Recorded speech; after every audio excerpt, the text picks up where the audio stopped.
Assalamualaikum warahmatullahi wabarakatuh. Waalaikumsalam warahmatullahi wabarakatuh. Innal hamdalillah nahmaduhu wa nasta'inuhu wa nastaghfiruh wa na'udzu billahi min shururi anfusina wa min sayyiati a'malina.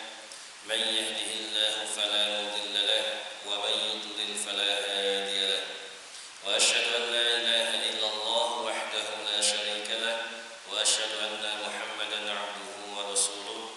Allahumma shalli wa sallim ala nabiyyina Muhammad wa ala alihi wa sahbihi ajma'in, amma ba'd. Bapak Ibu sekalian rahimakumullah, segala bersyukur senantiasa tidak bosan-bosannya kita panjatkan kepada Allah Subhanahu wa taala, yang mana kita masih diberikan kekuatan, kesehatan, hidayah serta taufik oleh Allah Subhanahu wa taala sehingga pagi hari ini kita masih bisa menjalankan ibadah ketaatan kepada Allah Subhanahu wa taala. Kita berharap semoga Allah Subhanahu wa taala mengaruniakan kepada kita keistiqomahan di dalam melaksanakan ketaatan kepada Allah Subhanahu wa taala, istiqomah di dalam mempelajari agama ini, dimudahkan Allah untuk bisa mengamalkannya sehingga ini semuanya bisa menjadi bekal kita kelak ketika menghadap Allah Subhanahu wa taala. Amin ya rabbal alamin. Bapak Ibu sekalian rahimakumullah, kita lanjutkan kembali yaitu tentang kesalahan-kesalahan seputar salat. Kemarin kita bahas tentang salat di antara tiang-tiang masjid. Nah, ini sebaiknya dihindari, kecuali kalau keadaannya krodit begitu ya. Masjidnya tidak cukup, jamaahnya membludak, nah, maka ini apa boleh buat begitu. Tapi kalau bisa keadaan normal, maka sebaiknya dihindari sholat di antara tiang-tiang masjid. Kemudian selanjutnya yaitu membaca surat Al-Ikhlas atau Al-Falaq atau An-Nas sebelum takbiratul ihram. Ini mungkin juga panjenengan juga sering mendengar ya, melihat ada orang yang seperti ini. Jadi sebelum takbiratul ihram itu membaca macam-macam loh sekalian. Ada yang baca An-Nas, ada yang baca Ta'awud dulu, ada yang baca Basmalah dulu begitu, atau ada yang baca yang lain macam-macam begitu. Nah, maka ini jelas merupakan apa? Merupakan penelisian terhadap syariat yang telah dicontohkan oleh Rasulullah SAW. Kenapa? Karena Nabi tidak pernah mencontohkan, sedangkan Nabi bersabda apa? Sallu kama ra'aitumuni usolli. Salatlah kalian sebagaimana kalian melihat aku salat. Sedangkan Nabi ketika akan memulai salat, itu yang diucapkan pertama kali Nabi dengan jahar suara keras yaitu apa? Bacaan takbiratul ihram. Jadi beliau menghadap kiblat kemudian membaca apa? Allahu Akbar begitu. Tidak ada satu riwayat pun yang sahih ya, yang menyebutkan Nabi ketika mau sholat menghadap kiblat kemudian membaca An-Nas kemudian takbir, itu tidak ada. Maka sekali lagi bismillahirrahmanirrahim, ini merupakan termasuk salah satu bid'ah dalam agama, yaitu menambah-nambah sesuatu yang baru dalam agama. Di garis bawah ya, dalam agama, dalam ibadah. Ini bid'ah yang tercela. Jadi di garis bawahi dalam masalah ibadah, bukan masalah non ibadah, masalah dunia. Masalah dunia ini beda lagi kaidahnya. Nabi bersabda, antum a'lamu bi umuri dunyakum. Kalian lebih tahu tentang urusan dunia kan? Kalian silahkan Pak, mau pakai HP, mau pakai laptop silahkan Pak. Haji pakai pesawat silahkan Pak. Yang penting nanti manasik hajinya jangan apa? Jangan sakar PDW. Nanti tawaf, saya masih kuat Pak Ustadz, sekalian pemanasan olahraga. Tawafnya 100 kali aja Pak Ustadz, tidak boleh, harus 7 kan? Sampai kiamat ya 7 kali Pak. Kenapa? Seperti itu yang Nabi contohkan cara manasiknya. Tapi kalau berangkat ke sana ada yang naik pesawat, bahkan ada yang naik sepeda ontel ya. Jenengan nek kuat mlaku nggih mboten napa-napa, nek badhe mlaku berangkat nggih monggo nek kuat nggih. Silakan. Yang penting nanti apa?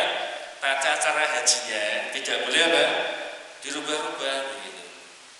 Karena di Arafah itu panas Pak Ustaz. Gimana kalau wukufnya di hotel saja, di Jeddah atau di mana? Ya tidak boleh. Wukuf ya harus di mana? Di Arafah. Tidak boleh dipindah-pindah gitu. Apalagi di Blora. Nanti live saja Pak Ustadz, saya wukufnya dari Blora. Ya tidak sah hajinya, Pak. Nah, begitu. Bisa difahami ya. Jadi jangan sampai nanti, karena sering orang bantahnya seperti itu. Sini-sini bid'ah, ini bid'ah. Nah, kayak khotbah gumik, ini zaman Nabi juga anak ini bid'ah berarti. Ini disyuting zaman Nabi juga anak bid'ah berarti, bid'ah kabeh. Ini tidak bisa membedakan mas sekalian. Ini tidak bisa. Ini hanya sarana saja begitu. Tidak bisa membedakan. Nah, biar Nabi gak ngaku kocok-moto bid'ah. Tidak bisa membedakan mas sekalian. Maka dibedakan antara apa? Ibadah dan non ibadah. Seperti itu. Kalau dalam masa ibadah kaidahnya apa? Hukum asal dalam ibadah itu hukumnya terlarang, tidak boleh diamalkan sampai ada dalil yang memerintahkan baru boleh diamalkan. Dalilnya apa? Man 'amila 'amalan laisa 'alaihi amruna fahuwa raddun, hadis Muslim. Barang siapa yang mengamalkan suatu amalan yang tidak ada tuntunannya dari kami, Nabi mengatakan apa? Fahuwa raddun, maka ia tertolak, tidak diterima. Maka ketika sholat, maka biasakanlah kita itu apa? Menerima begitu, ittiba gitu, biasakan. Kalau Nabi sholatnya seperti itu, ya sudah, kita nyontoh aja, Pak, tinggal nyontoh aja. Jadi kalau masalah agama, masalah ibadah, jangan sekali-kali kita apa? Merasa keminter gitu, ya. Lebih pinter daripada siapa? Nabi. Lebih pinter itu gini Pak contohnya. Lho Pak, jenengan sholatnya kok ngoten niku? Kok maca niki, kan Nabi tidak pernah mencontohkan. Loh, tapi ini kan baik Pak Ustaz. Nah, ini kan berarti merasa apa? Lebih pintar daripada siapa? Nabi. Okay. Memangnya dalam masalah agama ini yang lebih pintar siapa? Yang lebih tahu kebaikan siapa Pak? Kita atau Nabi? Loh, yang utusan Allah itu Nabi ya Pak. Nabi ngajari, nek sholat itu caranya ngeten niki. Berarti itu yang terbaik, ya. Itu yang benar Pak. Berarti kalau nggak sesuai, berarti ya salah Pak. Ya, jadi tidak bisa beralasan apa? Tapi ini kan baik moco anas kok dilarang itu, moco anas kok gak oleh misalnya. Jadi salah paham ya. Yang kita larang bukan membaca apa? Anasnya, tapi mengkhususkan itu loh yang bermasalah. Mengkhususkan setiap mau takbiratul ihram itu kok moco anas, mengkhususkan. Nah, mengkhususkan ini kan butuh dalil. Kenapa butuh dalil? Karena ini masalah ibadah Pak. Nek jenengan pakai HP ada butuh dalil, mana dalilnya? Pakailah HP ya. Ini masalah, kalau masalah ibadah harus ada dalilnya. Kalau nggak ada jangan diamalkan. Nabi kalau niat cuma di hati saja. Kemudian yang diucapkan apa? Langsung takbir, Allahu Akbar. Sebelum takbir nggak mengucapkan macam-macam, nggak baca ini, nggak baca itu, nggak ada. Langsung aja takbir. Ya seperti itu. Ya, kalau alasannya ada sebagian yang beralasan begini, bacaan nas ini supaya apa? Tidak was-was gitu. Karena itu berlindung dari apa? Alladzi waswisu fi sudurin nas. Ya ben gak was-was Pak Ustaz, ben gak diganggu saya. Ini kan nyimpulke dhewe, Pak. Tidak bisa Mas sekalian. Ya tidak bisa. Seandainya itu baik, makanya ada kaidah yang bagus Bapak sekalian. Ya ini perlu diingat-ingat ya. Ada kaidah yang berbunyi lau kana khairan lasabaquna ilaihi. Seandainya itu baik, pasti para sahabat Nabi SAW sudah mendahului kita untuk mengamalkannya, pasti Pak. Karena para sahabat ini apa? Orang yang terdepan dalam melakukan apa? Kebaikan. Terutama dalam masalah agama. Mereka yang paling paham agama Pak. Mereka langsung berburu kepada Nabi SAW. Mereka yang paling semangat dalam masalah ibadah. Maka seandainya itu Pak, amal itu baik, ibadah itu baik, pasti mereka sudah mendahului kita untuk mengamalkannya, pasti Pak. Ya seperti itu. Laukana khairan lasabaquna ilaihi.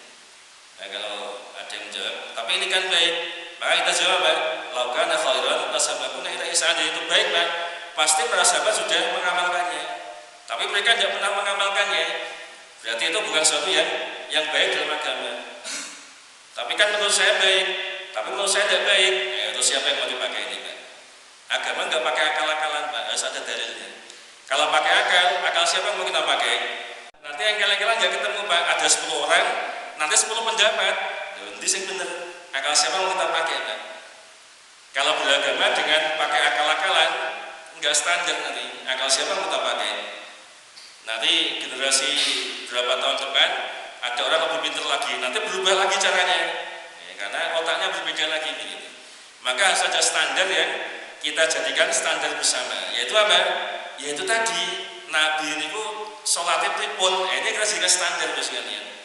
Oh ternyata Nabi nggak pernah baca An-Nas sebelum, ya sudah, berarti itu standar kebenaran, standar kita bersama. Ini kalau kita mengakui apa? Nabi Muhammad sebagai utusan Allah yang menyampaikan syariat. Ya. Mestinya kita menjadikan beliau sebagai standar bersama, standar kebenaran begitu. Ya. Ini diantara bid'ah dalam masalah sholat. Ini sebenarnya apa? Seharusnya kita hindari. Baca musik tidak boleh. Baca ayat kursi boleh, ya tidak boleh. Pak. Kalau merutinkan tidak boleh. Kalau di luar itu silahkan, waktu-waktu bebas silahkan Pak bikin, baca An-Nas juga boleh. Tapi kalau mengkhususkan setiap mau sholat membaca An-Nas, baca apa misalnya tidak boleh. Mengkhususkan itu loh yang butuh dalil. Sama seperti misalnya, sering kita contohkan ya, membaca tahlil itu bagus atau tidak? Bagus Pak. Itu adalah zikir yang paling afdol, tauhid la ilaha illallah, bagus Pak. Ya. Tapi kalau kita mengkhususkan, ya, setiap mau makan baca apa? La ilaha illallah. Habis makan baca la ilaha illallah. Ya. Kemudian apa lagi? Masuk WC baca la ilaha illallah. Tapi tidak boleh Pak. Mau makan mestinya baca apa? Bismillah. Jadi ini sudah ada tuntunannya khusus begitu. Ya. Habis makan baca apa? Alhamdulillah, bukan tahlil. Ya. Nanti mentang-mentang kalimat tahlil, karena KBKB tahlil. Mau makan tahlil, mau ini tahlil yang tidak boleh. Habis gebres baca doanya apa? Alhamdulillah. Ya. Boleh tidak habis gebres? La ilaha illallah. Allahumma sholli ala Muhammad. Tidak boleh, tidak boleh. Mengkhususkan ini tidak boleh. Butuh dalil. Kadang orang itu apa? Salah paham. Ketika kita mengingkari seperti ini, dikira kita apa? Maca An-Nas kok gak oleh iki lho. Iki aliran apa gitu. Maca selawat kok gak oleh. Yang kita larang bukan baca selawatnya, Pak. Tapi selawat karena joget-joget, itu kan ini selawat model apa begitu. Masa selawat sambil joget-joget, sambil nyanyi-nyanyi, ini kan pelecehan Pak. Ini kalau kita larang, terus kita dikira Pak, ini anti selawat, nah itu repot Pak. Anti selawat katanya begitu. Ada orang ziarah kubur, minta-minta kepada penghuni kubur, ini kan syirik ini. Ini kalau kita larang, nanti beda framingnya, kita dikira anti ziarah. Pak Eko jadi gak oleh ziarah, bukan ulang ziarah Pak. Ziarah itu sunnah, tapi ziarah sesuai dengan apa? Sesuai dengan syariat. Ziarah yang bukan apa? Bukan kesyirikan. Yang kita larang kesyirikannya tadi loh Pak. Kalau ziarah silakan ziarah. Ya, tapi kalau syirik ya jangan Pak, tidak boleh kesyirikan itu. Ya, seperti ini. Nah, ini sama juga ketika melafalkan bacaan niat, ini juga sama saja. Tidak ada satu riwayat yang sahih yang meriwayatkan bahasanya apa? Nabi, kemudian para sahabat ini ketika mau sholat apa? Mengucapkan lafal niat. Usolli fardhu subhi raka'ataini mustaqbilal qiblati imaman aw ma'muman lillahi ta'ala. Nah, ini dari mana? Seandainya Nabi pernah melafalkan, itu kan mesti terdengar bahasa makmum, ini dikeraskan. Dan pasti sahabat yang mendengar pasti akan meriwayatkan Pak, pasti akan sampai ke kita riwayatnya. Ternyata nggak ada riwayatnya. Yang ada riwayat apa tadi? Nabi ketika mau sholat menghadap kiblat kemudian langsung mengucapkan apa? Allahu Akbar, itu Pak.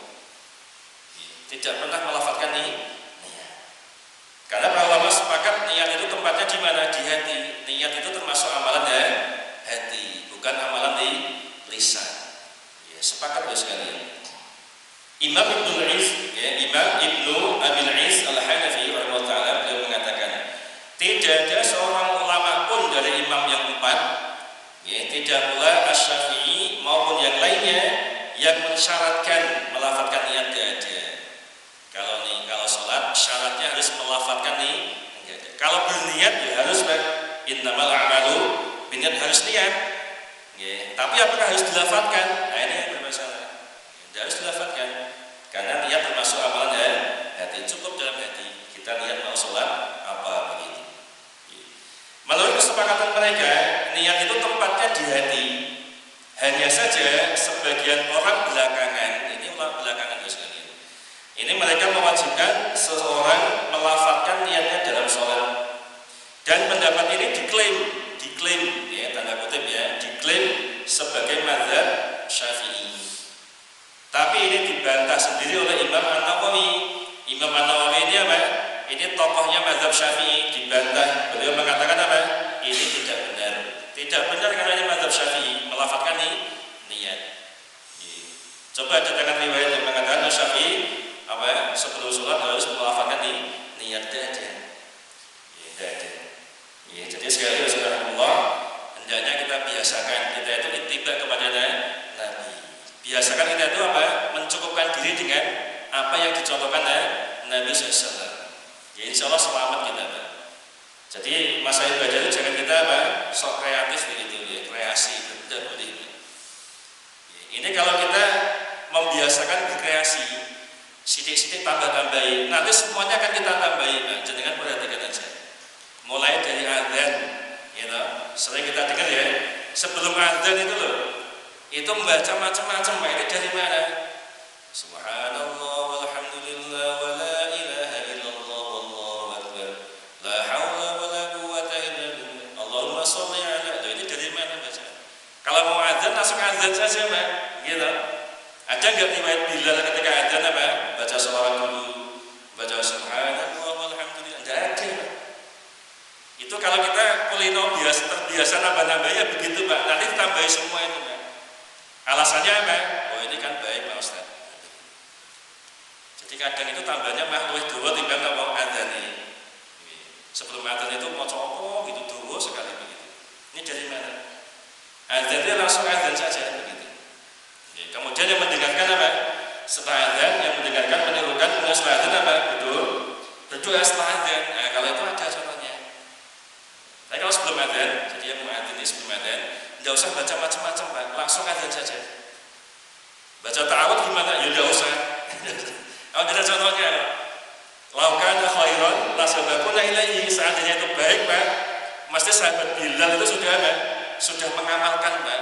A'udzubillahi minasyaitonir rajim. Allahu akbar, itu mesti diamalkan. Ternyata Bilal tidak pernah ta'awud, Pak, sebelum adzan. Sudah adzan saja langsung. Maka ini kebiasaan, Pak. Kalau kita terbiasa nambah-nambahi, itu nanti semua syariat itu kita kayaknya kok gak malam gak ditambahi gitu. Nah, ini kebiasaan. Maka kita jangan biasakan seperti itu, Pak. Biasakan apa?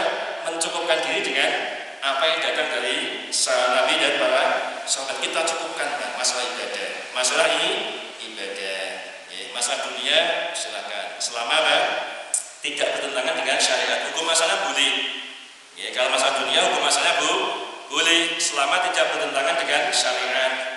Tapi kalau masalah ibadah hukum masalahnya tidak boleh. Ya, sampai ada dalil yang memerintahkan baru boleh diamalkan. Kalau nggak ada dalilnya nggak usah diamalkan. Insya Allah lebih aman, lebih selamat. Ya demikian, insyaallah semoga bermanfaat.